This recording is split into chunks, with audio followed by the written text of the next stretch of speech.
Welcome to Bigfoot Odyssey's Researchers Reports. Got a great show for you tonight. Got an encounter story for you. With me, as always, producer and co-host of the report, the lovely Miss Daniela Iolo. Hello, good evening. Yeah. And our guest this evening, coming to us all the way from Utah, Layton Longwalker and his son, Shortwalker. Welcome, gentlemen. Thanks for having us on. It's a pleasure having you. Before we get started, just want to remind everybody in the chat, please keep it clean for us. We do have the best moderators on YouTube, and we don't want them timing anybody out. So we just appreciate everybody keeping it civil and no vulgarity. We appreciate that. So, Daniela, take it away.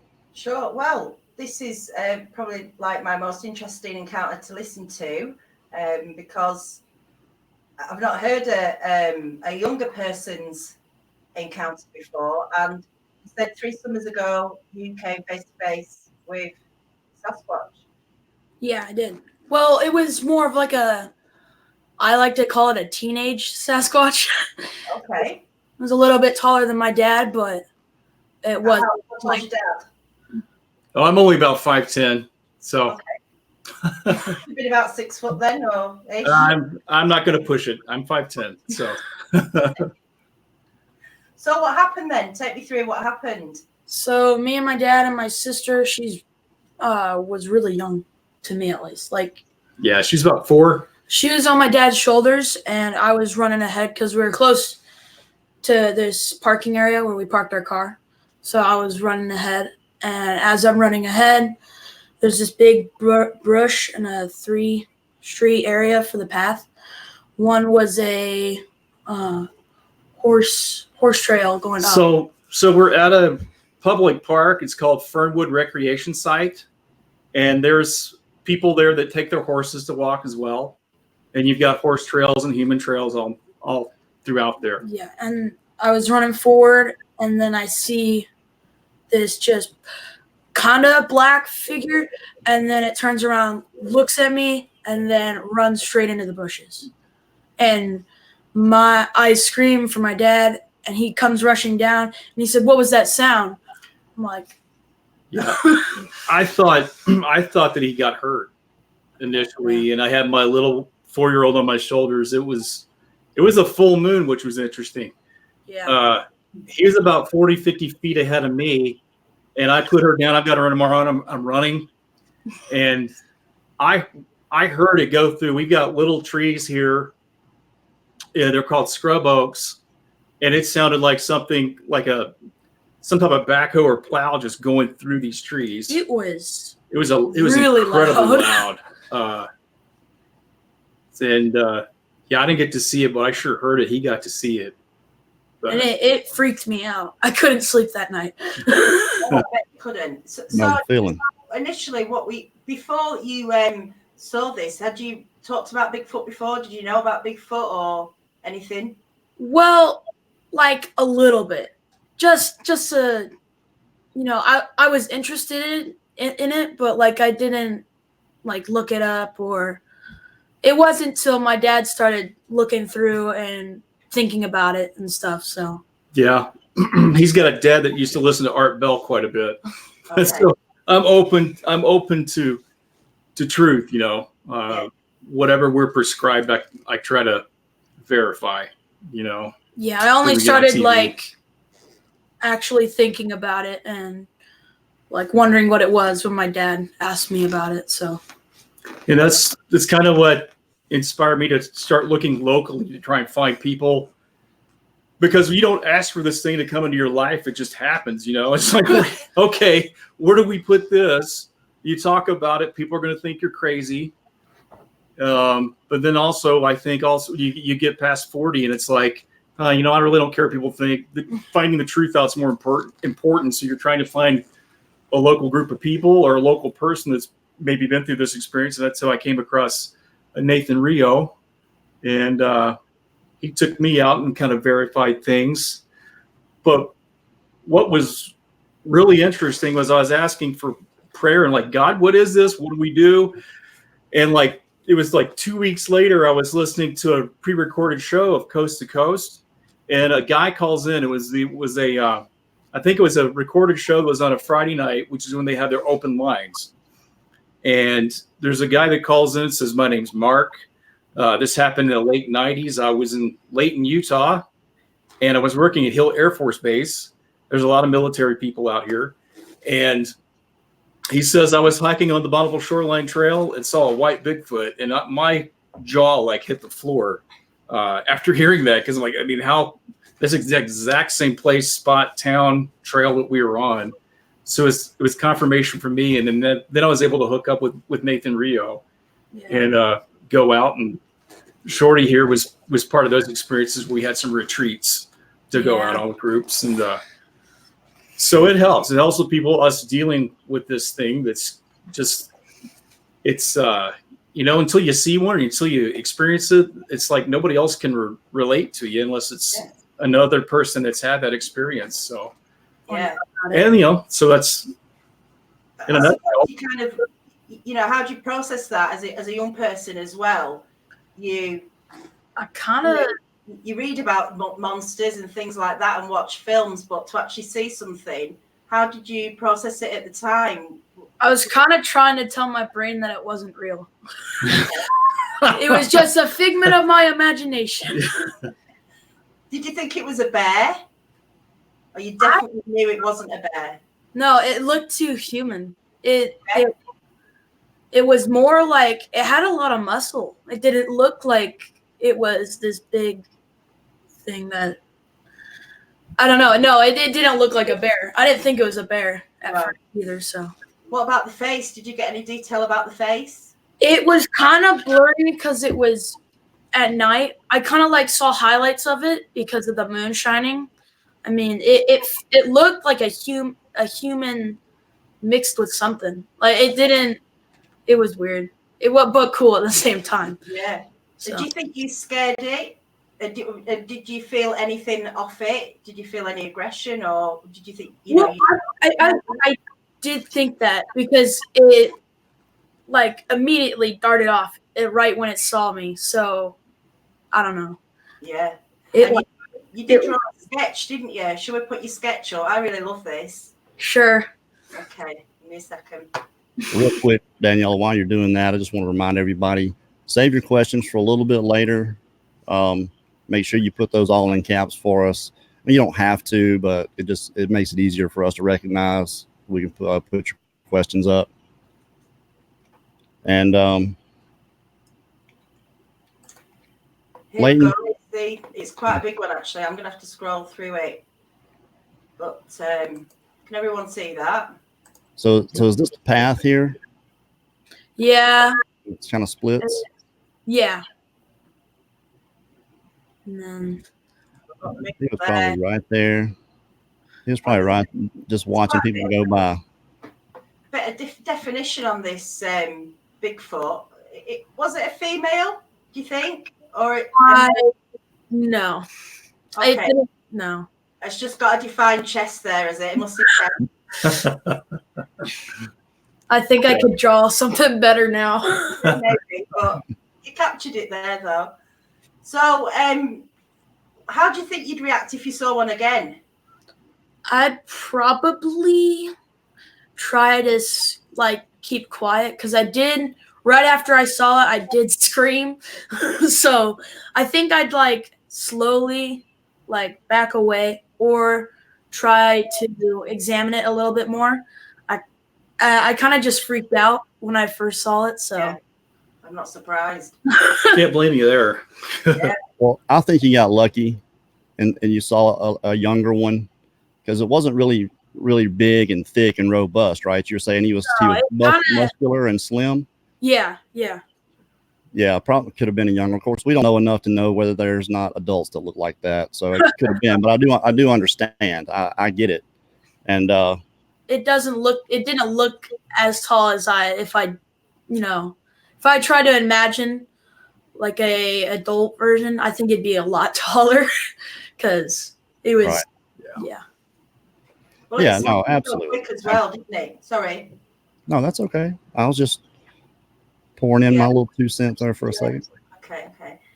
Yeah, it happens so quick, doesn't it? It's just what you can remember at the time. So Yeah. now has that turned you into a researcher now? Are you going out? Are you gifting? Are you looking for tricks? Are you... Well, I used to a lot.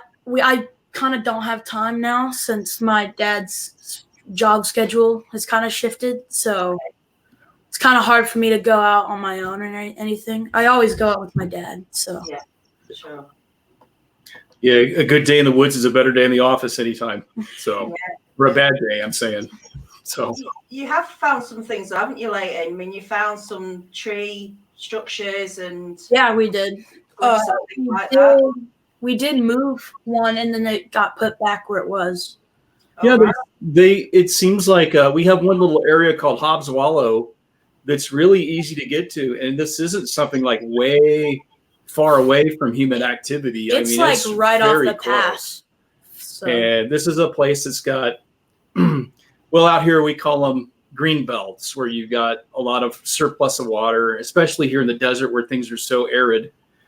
But this area that we go to, it's like it's like the bottom of a bowl, and you have a residential area that's like right around the rim of the top, and then you've got a area called Cays. It's called Cays Creek that goes through the area, and every time I've been out there, there's been ample deer.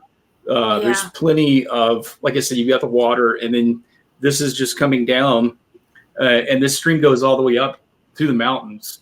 But this is one area where and in fact, last year things were dry, and we were out late one night, and there's two ways you can go, and we took the path we don't normally go, and we heard the dogs in the neighborhood barking. And then after they stopped, another thing picked up, and it sounded like a dog, but it was a little off. And we were both like, something doesn't feel right. Let's head back to the car. So we get back to the car. We research mountain lion sounds, and by golly, that's exactly what we heard was one of the mountain lion calls. So you got a lot of wildlife out here, even sneaking into residential areas, depending on how the weather is, so, but there's ample sources of food for them to eat. Yeah, there's a bunch in of this deer. area. There's so much deer. Yeah, every time we go, we see deer. So, no matter what time, even in wintertime. The structure we saw has a little river going by it, so no doubt that that's like a really good area for something like that to live or something. Yeah. There's a structure there. I sent you a photo. There's like a living tree, and then there's a long pole attached to that, and then you've got, it's kind of like a ridge. I don't know what you would call it, just like a ridge back maybe, where you've got the different kinds of timbers. What did you call it? Sorry, what did you call it? And I'll bring it up. It might be Hobbs Wallow. No. Okay. No. Let's see. Shortwalker, the structure. Yes. Okay. I'll show you. This is exactly what we're talking about. And I think this was these parts of the structure we would move. Yeah, that one. There we go. That's it. And there's a creek running right behind it. And the timbers or the poles that are in there would change. That's really old though. That's really old. There's that's when you were 11. That was a lot. There's a lot more wood now. They also there was like some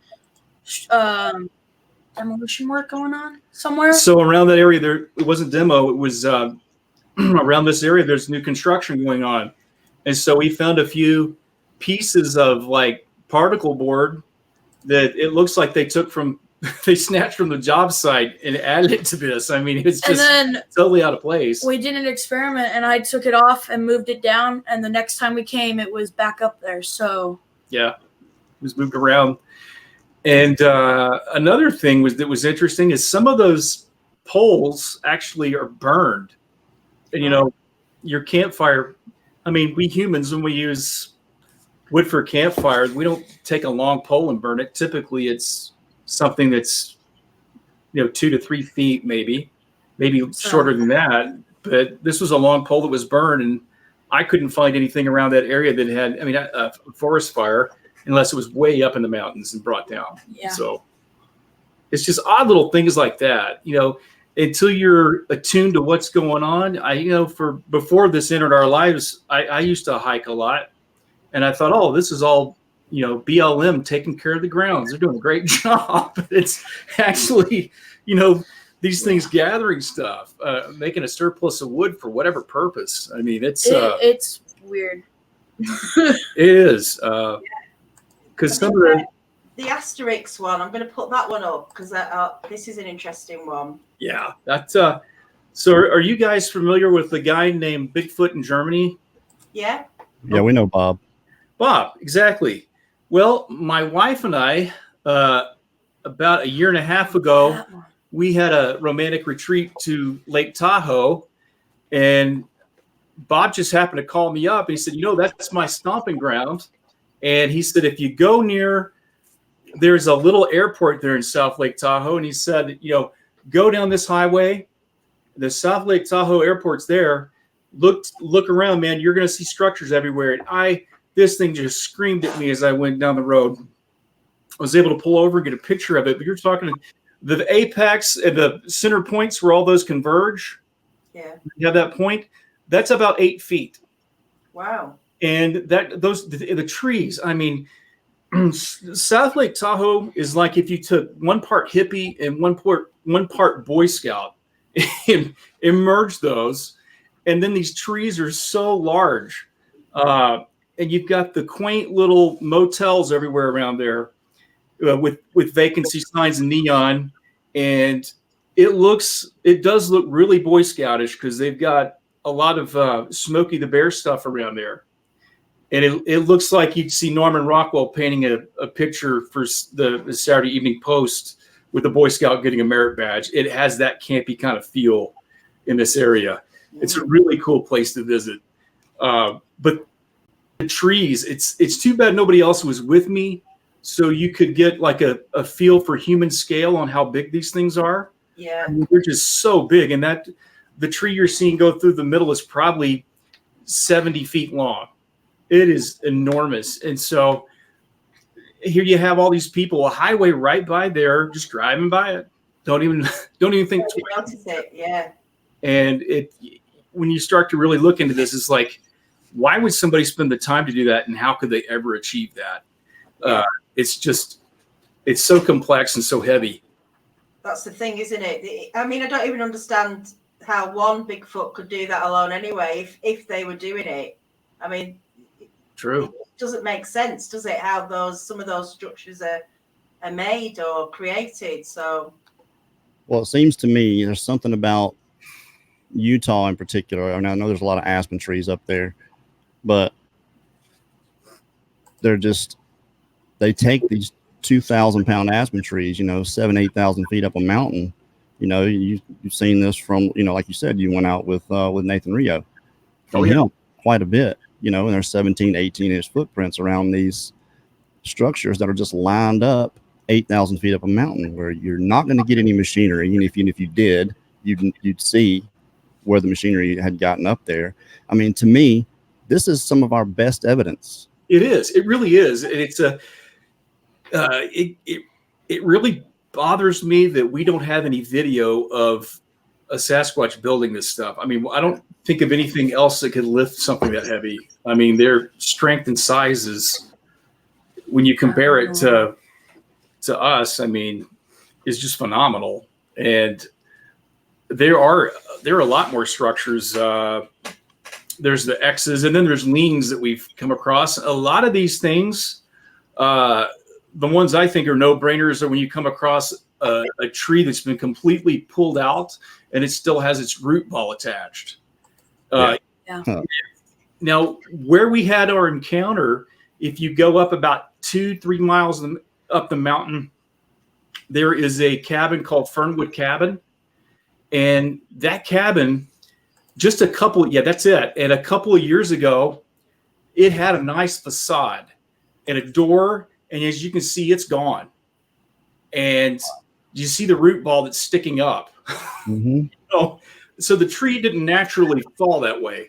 And we don't have tornadoes out here Well, Unlike we do, but it's really rare. It's very rare. It's not. I mean, it's not like the plains in America, but we have. Where I am.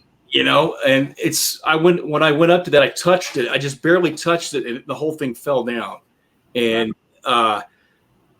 luckily, I didn't get hurt. But I was just. It was weird because I just barely touched it and it fell. So I don't know the purpose behind that. So is this a cabin that y'all have stayed in or stayed near? Okay, so like it took us 3 hours. Throughout the Wasatch Front years ago, I guess they had a lot of sheep herders, shepherds, and these are cabins that these guys built. And at first glance, you think, well, they just gathered like rocks from the stream and rocks around and put them together. No, these are things that have been like somebody with masonry knowledge has put them together and had to have some type of work animal to get all the stone up there. There's a fireplace in there that's completely hewn out of stone. Just down the road, there's another place called Adams Canyon, and people are still staying in it and staying in there. There's supplies and a bed above, and this one did have a bed, but this one's like I said, the front's been ripped off of it somehow and knocked in. So there is a journal in there. But yeah, that's right. There's a journal inside that one, and we signed it and everything. So they're abandoned then. This one is. Yeah. The other one, I think there's still people that like, hikers, will stay there overnight or people camping or whatever. But it's really neat. I've been looking into more history on it and see how old they are, because you can tell that someone put some heart into making the little house. I mean, it's really quaint and nice in there. Be great if it was up to snuff today instead of being knocked down, but.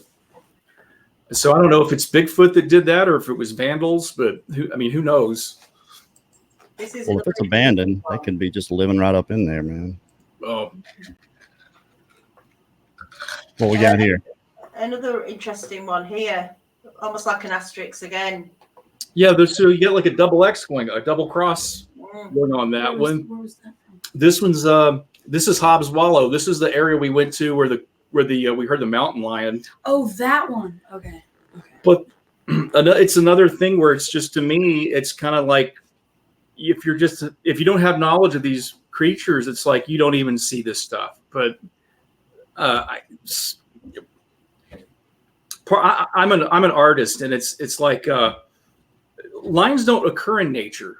They're not. That's something that man imposes. And when you start seeing these lines, it's like, okay, there's a message being sent. What we don't know what it means yet, but there's something there. And I've seen a lot of people, other researchers, kind of get into some type of organization with sticks on the ground where it's like glyphs, and I've kind of looked in that, and there's things I think that look like it could be Paleo Hebrew, or with there's delta structures. There's different. It looks like there's definitely some type of message going on, because again, it goes back to the lines that we see that don't occur in nature like that, Right. And even old hobos around railroads used a language. So why wouldn't Sasquatch use something, at least to maybe alert other members of the clan, or something? Well, it definitely appears to be some kind of communication. Yes. I know the third documentary we shot, we went to Ohio, Stacy Derrick, and he had just a little rubber strip in 50 feet into the woods into his backyard, and it was to keep the horse or horses from running off into the woods. Well, and you can see this, they had lined up these structures, and some of them are balanced, some of them are 300-pound logs with the roots up off the ground, but on either end, and you can see on one end there's an X, on the other end 150 feet down of this whole line of structures is another X, like it's a sentence, like it's a punctuated. Wow. On either end. So it does appear to be some kind of communication. Now, Layton, you and I, we got to be friends. We've talked quite a bit on the phone. I know I met you through DDoS, and it seems like I remember you telling me about catching vocals when you guys were going out there. Here, was it whistles, or am I thinking about somebody else? Please tell me I'm not. I don't. Yeah, I haven't caught any vocals out there. Not of yet. I talked to a lot of people, man. I'm sorry. That's okay. I understand, man. I understand. No problem. I just for some reason thought that was you. That you guys, when you went out and researched, like you would hear the whistles, like if you watch Rio stuff, every now and then you'd hear the hey or the whistle or whatever they were doing. Yeah, letting their presence be known. I wish I had. I've got there's a couple of friends I have that have. They don't post anything. They keep everything private. Don't want to post it out there. They've shared things with me. They just like everything being private. I guess it's, as you get into the Bigfoot community, there's people out there that I don't know if they're just waiting to, or if they're trolls. It seems like maybe the Bigfoot community has a lot of trolls in it that just make fun of everything, no matter what's posted. Yeah, and I mean, it's a shame. The fear of ridicule is a real thing, but we just at some point I feel like if we're gonna move forward with this, because there's so many people out there like that have this evidence and that have these experiences that are just keeping them to themselves, and if they're not, they're coming out with them anonymously, and it's understandable, absolutely, to a degree. But I think eventually we're gonna have to free ourselves from the strings of ridicule and move this thing forward. There's something I do want to announce real quick, and that's our good friend Christopher Noel. He started something that's pretty ambitious.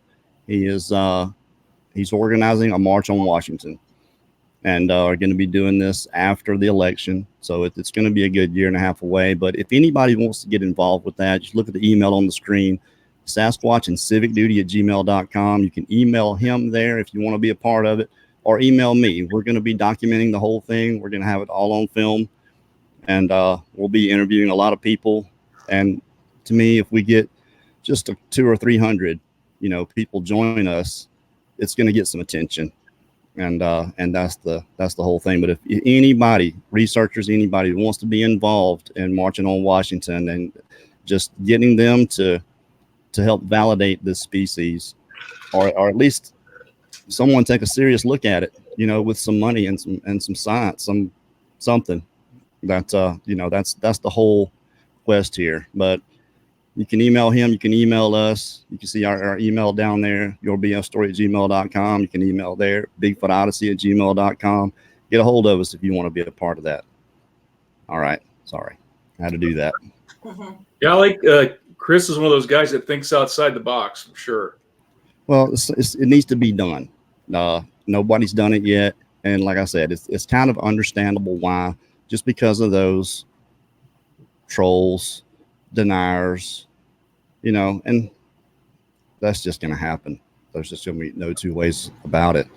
People, it's just a shame that people don't know enough. The general public doesn't know enough not to call you crazy for saying you've seen this thing or heard it or experienced it.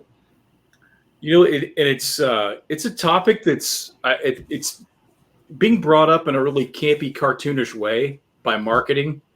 Like I had a pal that I was doing some overtime last week, and I filled in his spot, and he came back and he says, "Hey Dave, I got this box of stuff." He was in Oregon. He said, "It's everywhere. Sasquatch is everywhere up there." And it was like some little chocolate treat. It was like Sasquatch poop or something like that. So, yeah, it's being brought to people's attention, but it's not handled in a serious matter. It's just, I don't know if it's doing more harm than good by bringing it up in such a cartoonish way. Well, I think some of it is intentional by whoever's trying to keep this creature in the dark, because why would something that actually exists on this earth be mocked and ridiculed so much, given the Sasquatch don't make it very easy for us. No. They make it really hard on us, but they are there. And wildlife officers, they have to know. If they don't know, they're not very good at their job. Now, given I hunted for a very long time before I knew anything about it, but I wasn't looking. And I think that's why awareness is important. You're out there, you know, Sure. if your son hadn't seen it, then how would you feel about it right now? Honestly, I mean, you don't have the luxury of believing in it anymore. You know they exist. That's true. So it's with you for the rest of your life. And I mean, yeah, I mean, somebody that, I know firsthand. There's no getting rid of it. I'm sure it's a very vivid memory in your head right now. And so many people, just the reported sightings in the United States, 15,000 plus, just the ones that have been reported. Now, see, I never reported mine. Amazing. I don't know if you reported yours. I did actually, and I never heard back from those guys. We never heard back. So I don't know I know, and I've listened. I didn't even know about Sasquatch Chronicles until I was talking with Nathan Rio, and I started listening to the show. I thought that Wes does a great job, and to me, about 75% of the people that report on stories are people that are hunting, and it's like there's a lot of the guys that I know my granddad would be like that. He's not going to tell anybody anything. He wasn't a kiss and tell kind of guy. He kept everything private. And I could see a lot of stories still being out there. People would cross that threshold of not being embarrassed to tell their story. And I don't know how much more do you need as far as proof with the footprints, with the structures, with Native American history. That's another whole thing where every tribe having, a different name for these, whether it be benevolent or bad. I don't think that Native American oral history is something to scoff at. I mean, it's deep rooted. We just got through going to a couple of weeks ago. We went on an Alaskan cruise, and I wish I had all the towns in front of me. Only one town was really open about discussing it, which was Ketchikan. That's right. Ketchikan was awesome. Ketchikan was great. I won't do a cruise again, but I would definitely fly to Alaska. And then as our last leg was over in British Columbia, completely. Hey, I'll show you the cup I got. I mean, that's a artist there in British Columbia. They're completely open, and their tribes are open to talking about it. I made a friend there, and my goal was to try and find a person and hear a Sasquatch experience, and I found that. And he was really open, but he was really cool. In fact, that when I was there, I was trying to find the author of Raincoat Sasquatch and try and meet up with him. And the town was open about it as far as the author, knowing who the author was, but they were like, "Oh yeah, he's got quite an imagination." So, or he's crazy. Yeah, well, yeah, that's true too. They probably thought that, but you hear that a lot. That's not all you hear though. And then the problem is people put so much stock in mainstream media. If they're not taking it seriously, if it's not on CNN or Fox News, it's just not taken seriously. I can't tell you how many times I've heard after putting up a show and someone puts in the comments and still not a shred of evidence.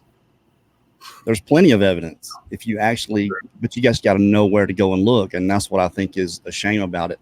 But I really believe that, Christopher spearheading this March on Washington, that the news is going to have to pay attention to us. And hopefully Christopher Noel can be sitting at one of the news desks and informing millions of people of exactly what's going on, because he's a very articulate guy. If anybody can convince anyone on the fence, it's Christopher Noel. Yeah, I know he's a smart guy. I know he went to Yale. He's very intellectually gifted. Yeah, without a doubt. But I mean, like I say, and that's part of the problem is it's not being brought to the forefront. These facts, that the little that we do know for sure, but even the things that we speculate about, it's not being brought to. You have to go looking for it. And that's, to me, that's a shame. And I think it's on purpose. It's absolutely done on purpose. I think a lot of the hoaxes that are out there are done just to discredit everything that isn't. Well, did you get to hear the interview that Dee had with M.K. Davis? I did. And as I recall, you had the Office of Strategic Services involved with that at the get-go, and that's the precursor to the CIA. You know, that's like World War II era. So they know about it for sure. You know, they've had men on the ground. I don't know who, but someone's ears to the ground about the subject matter for sure. Well, we know for a fact.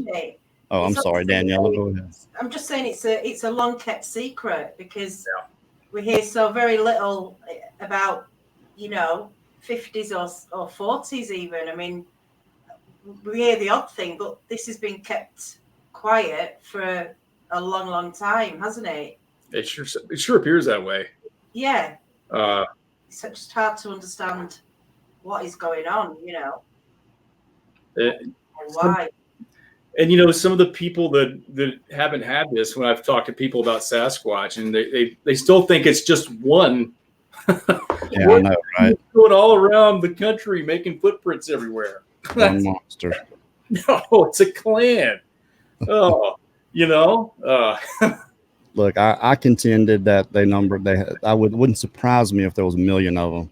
Andy Gone Fishing's got a question. He says, what elevation is the cabin you mentioned, and how close are the mountains to those sightings? Well, it is in the mountains, and I would say elevation is probably 8,000 to 9,000 feet. It took us 3 hours to get up there. Yeah, it took us about 3 hours to get up there. It was quite a hike. So it's about 2.5, 3 miles up there. And it wasn't close to the sighting, was it? No, that's still well, it was the same path, but it wasn't close. But it's like if you just went up above, you would be, you know, if you were to take the sighting and go straight up the mountain. Yeah. But like, so you're talking about a downhill, going downhill. You're right where. Well, yeah, I'm talking like. But it's being close. No. But relative for a Squatch, though, that's nothing. That's true. I mean. There was actually one more question just before that. Sorry. Hey, Dwarf. Hey, bud. It was Squatch Lady asked if you'd found any footprints, and I've got a picture of a footprint you found. We have one. It's got that metatarsal break in it, and I have a size 12 foot. So you're talking about there you go. That's about 14, 15 inches long, I think. We did see a footprint after I saw the Squatch, but it was the summer. It was in the summer, really late at night, and we had to get out of there. My dad did come back the next day, but since it's a horse trail, it was gone. It was gone. We you know, that's just, you know, the hindsight thing, not being prepared on time. But man, I wish we had a plaster of Paris with us that night. That'd been great. I mean, you can definitely see that mid-tarsal joint. What was it? Just the one track? There was a couple of ones, but just I think a couple of partial ones before that. In a single line, you know, not like we walk. Yeah. That was it, and that was in Tahoe. Yeah, I didn't go with you guys, obviously. Yeah, no, that was just for me and Mrs. Longwalker, huh? So. Did you have a question there, Kerry? Sorry. I just have one. I just want to put this one up. This is from JJ. Layton, do you think there was only one Bigfoot when your son had his encounter? Wow, you know, that's it. I don't, you know, based on looking at it circumspectly, no, because the confirmation of what I heard from the Art Bell show, and then how I've learned and educated myself on the subject matter, what he saw was a youngster, a teenager. Mom and dad couldn't have been that far behind. Sure. I think they're probably pretty close there. I mean, if they, sorry. No, go ahead. I mean, if they're anything like us or anything like that, they'd probably be in a group, you know. I don't think they just. Yeah, they're not deadbeats, are they? Did you smell anything? Did you pick a scent up or anything like that? Not that you noticed. Not really. It kind of just smelled like dirt. You'd remember if you got a good smell out of it, but you're talking about hearing. You talked about hearing this thing like crashing through the woods. Yeah. I've heard that myself. So I mean, you think that could have been more than one getting out of there, possibly? No, I wouldn't think so. You think that was just him? Yeah, because I think we would have heard, more than just. Maybe, like maybe it was mom and dad taking him by the shoulders through the bushes. We heard instead. Get away from me. Yeah. What are you doing, you idiot? This is from Matrix 7 Adventures. She says, Layton, I'm from Utah. What area was your sighting again, and what do you think of the Provo sighting? Yeah, so the area we're in is off of Highway 89, and that's heading from Layton to Ogden, and it's called Fernwood Recreation Site. Provo sighting, I remember seeing that. Yeah, that looked. It looks good. It reacted like a Squatch would. It looked legitimate to me. We've had ones in Park City that are almost identical to that, where they're just standing next to the timber and kind of come out, and then just slowly walk off. If that's indeed the one she's talking about. Well, we do have some more questions we're going to get to, but right now we're going to take just a second, and I want everybody to hit that little X right there on the side of your chat. Go over and hit that little thumbs up. Push that little thumbs up button for us.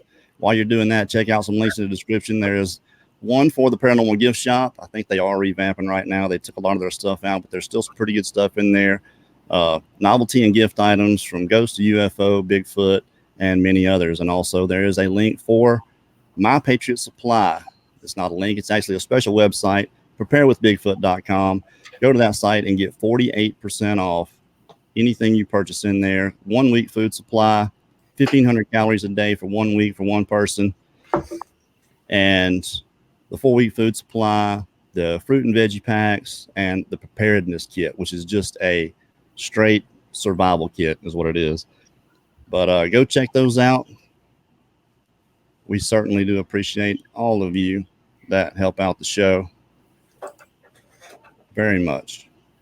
And I thought I saw another question here, Daniela. You can go ahead and take that one down. Sorry. That's okay. And then we'll do the other ones like we normally do. Okay. Western Plains says, have you talked to other people who have witnessed Bigfoot in the same area? Well, I guess same area is kind of relative if you're talking about green belts, because there's a local group. As far as that exact site, no, I've been wanting to get in touch with a gentleman by the name of Ryan Layton. If he ever listens to this, I'd love to talk to him. He's been on TV locally. He's an older gentleman, but supposedly he's had about, I don't know if it's sightings or he's heard them, but there is another guy locally. And then Nathan lives about 10 minutes away from me. Well, now that I moved, about 17 minutes away from me, but wow. I don't know what's going on with Mr. Rio at the moment. Sure do. But, he definitely taught me a lot of stuff about seeing these structures out there. So to a lot of that goes credit to Nathan for educating a lot of us on what to look for out in the field. So he really did. I think what he did was important, and hate to see him gone. Brian McSturdy says, what time of the day was your sighting?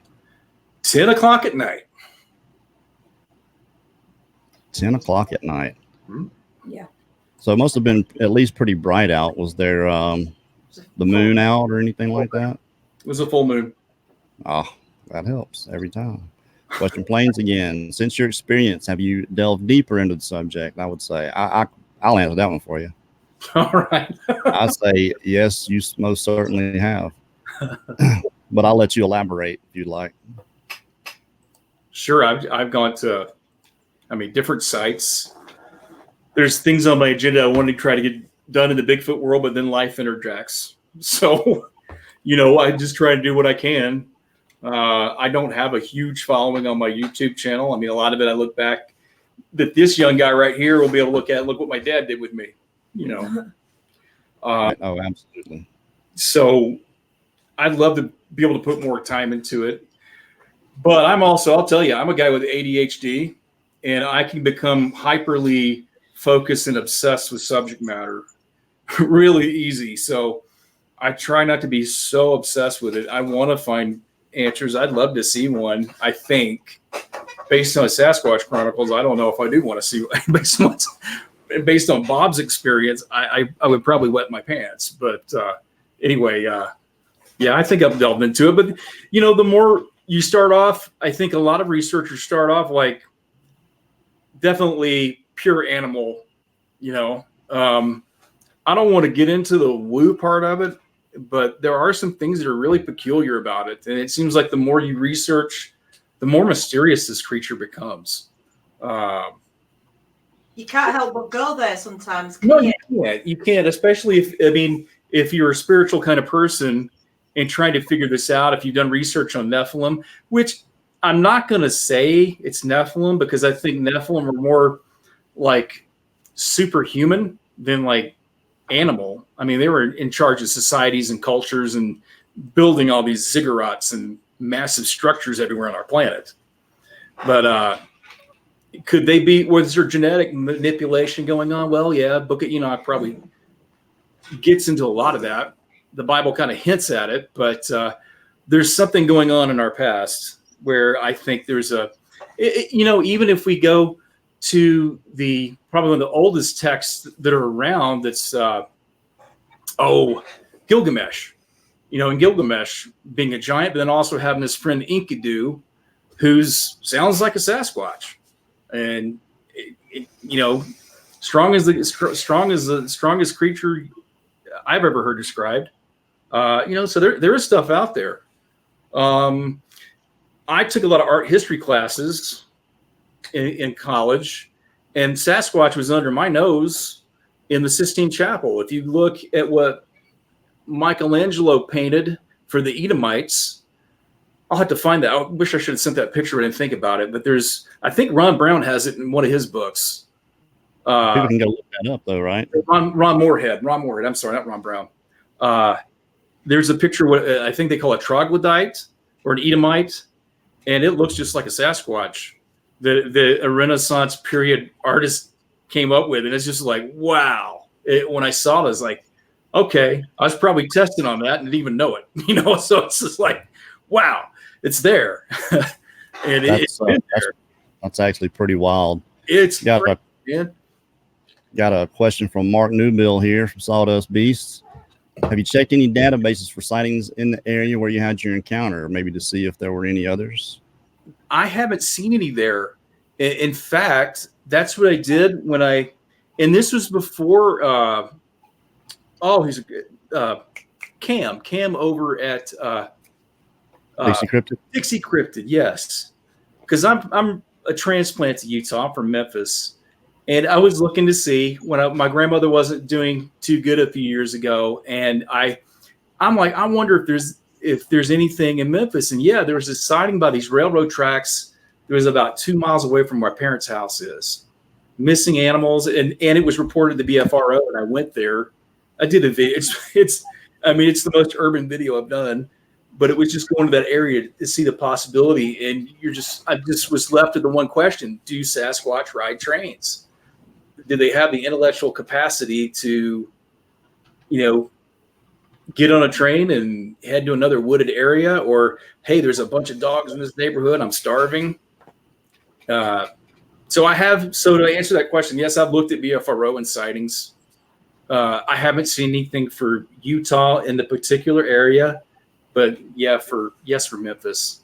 But I'm sorry. I was just going to say, speaking of Sawdust Beast, Linda and I will be on that show next Thursday night at 8:00 p.m. Central. go and subscribe to Sawdust Beast right now so you guys can come support us. You're going to see the lovely Miss Linda Arnold sitting right beside me doing an interview, our very first one. So want to see all you guys there. That's Mark and Larry from Sawdust Beast invited us on there, and we were quite honored. That's going to be next Thursday. We'll announce it again next Thursday at 8:00 p.m. Central. Sorry, I'm good at breaking up the flow of the show. Really good with little stuff. So how lucky and blessed you are to have a wife that actually will put up with this. Because you say that your little Bigfoot thing, is what my mom. She doesn't want to, even with her own son.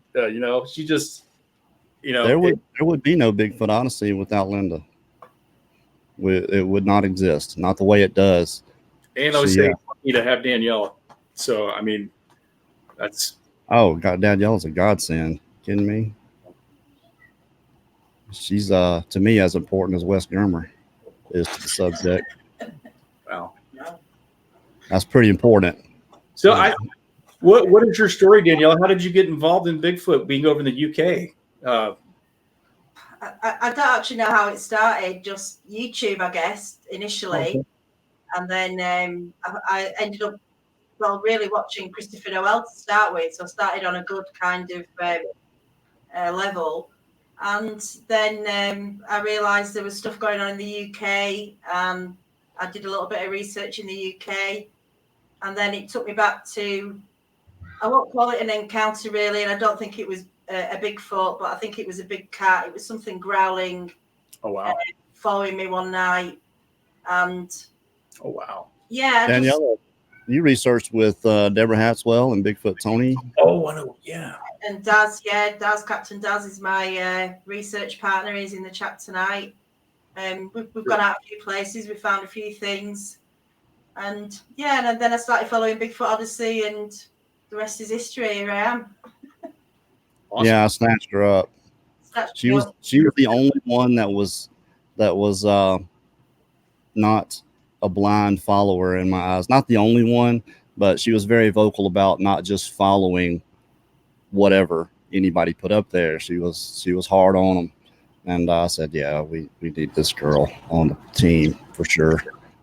People have got to speak up. Lady, I apologize. No, but I mean, too many people are just too polite, or they're just too. That's right. Just want to follow what everyone else is saying because they're too afraid of being a bit different. But yep. You've got to point these things out, and if you upset some people on the way, then so be it. But yep. Truth will come out, and those who are true to this will stay, and those who are not will just fade out. And we've just got to keep at it, and I think that's what we're doing. We're slowly getting through, but we're making a difference. I believe we're making a difference. We are, we just got to keep at it. So. Right. Well, we're trying to keep it in a serious direction. Like you said, there's just so many people making a joke out of it. If you look at my icon, it's the messing with Sasquatch thing where he's doing his hands like this. And his dad's head like, was it Slim Jim or whatever it is? Messing with Sasquatch. Just little things like that just they make a joke out of it, and we try to keep it in a serious direction, and we're doing the best we can. Here's a question right here: what was your first exposure to the subject? Was it before the paintings from Donald Fuller? Was it before you saw the paintings? Yeah, it was probably the one from the movie about the creature in Folk, Arkansas, or Fouke, Arkansas. Oh, what's the name of that movie? I used to watch a lot of horror movies every Friday night before I went to bed after the news was over in Memphis. Legend of Boggy Creek. There you go. That's it. That was the first time. That. And then I believe there was some In Search Ofs with Leonard Nimoy. I was a little guy back when those were on, but I can remember being exposed to it at that age. And then, of course, listening to, and then Coast to Coast. I was an avid listener to Coast, just trying to find out truth about everything, no matter how wacky it got, you just got to be able. You got to go through the pile and discover what's counterfeit and what's real. Yeah, no, absolutely. We're going to take one more question here, and it's going to be from Western Plains again. Has anyone told you to leave the subject alone? I've got myself. Oh yeah. Oh my gosh. And in fact, that was the barrage of the attitude that was thrown at me when I put the first video up I did where I was defending Nathan about his video. You just leave these creatures alone. You have no business going out in the woods, and it's just like, and you and all your, they see I usually have a ball cap on, but it seems like you get poked fun of, and people think you're, just a good old boy with wanting to go kill everything with a gun for amusement, yeah, and I'm from the South, and we get stereotyped that way too, and it's just like, I'm going to bring all my friends. We're going to go kill us a Sasquatch. That's what the whole attitude was thrown at me. Sure. It's like, no, I want to get out there and learn. I'm not, if I bring people with me, they're going to respect. I wouldn't hang out with people. They're disrespectful. But that's interesting. That's an interesting question, because I felt like that attitude was just like, yeah, you leave it alone. You don't have no business going out there. And that really pissed me off, actually. Yeah, absolutely. I get it a lot. And what people don't understand is, aside from them not leaving us alone, they do tend to want to interact with us and watch us. And from a survival standpoint, I can understand wanting to watch us and keep an eye on us. But to me, it's important that people are aware. And we can't make people aware if we're not out there getting as much information as we possibly can. Whether anybody believes in Sasquatch or not, when you hear that yell, that tree knock, that whistle, that strange thing that you can't explain, you won't rationalize it away as something else, that you might consider it as a possibility. That way, if it does step out on you, it's not going to wreck you for the rest of your life. And if you're at least aware of it, and it's not that sudden moment of realization. But that's going to be the end of our hour. Layton Longwalker, Layton Shortwalker, we certainly appreciate you two joining us here tonight. Excellent discussion. Thank you, guys. Thank you. It sure went great. Sharing that, because I think you're brave for coming out and sharing that. Definitely, absolutely. Don't. We need more people like you, definitely. Well, we'd love to have you guys back on again for sure. Thank you so much. Thank you. It went by really quick. It did, I know. And if we keep the show to an hour, because that just keeps people wanting a little bit more. So the next time you come back, we'll fill up another hour real quick. But thank you guys for joining us. Don't forget to check out the links in the description for Paranormal Gift Shop and My Patriot Supply. Get your 1 week food supply, emergency food supply right now. Do not wait for breaking news, because by then it's going to be too late. And we want your stories. We want to tell your story. We want you to come on and tell your story. If you have a story to tell and you want us to narrate it for you, email us at yourbfstory@gmail.com. We'd be glad to do that. This coming Wednesday is Blue Line Wednesday. The Blue Line Bigfoot boys are going to be joining us once again for another episode of Blue Line Wednesday. We'll have some narrations for you, some cool stories that we'll be talking about and going over. And we'd like for one of those to be yours. If you want to come on and be a guest, email us at bigfootodyssey@gmail.com. Go to our website, bigfootodyssey.us, and fill out our survey. My phone number is right there on the front page. You can call me at any time. All right. Excellent. Sure do appreciate you guys. Thank you once again, Daniela. Thank you, guys. For everything. Thank you. Y'all have a good night. Good night, everyone. Thank you.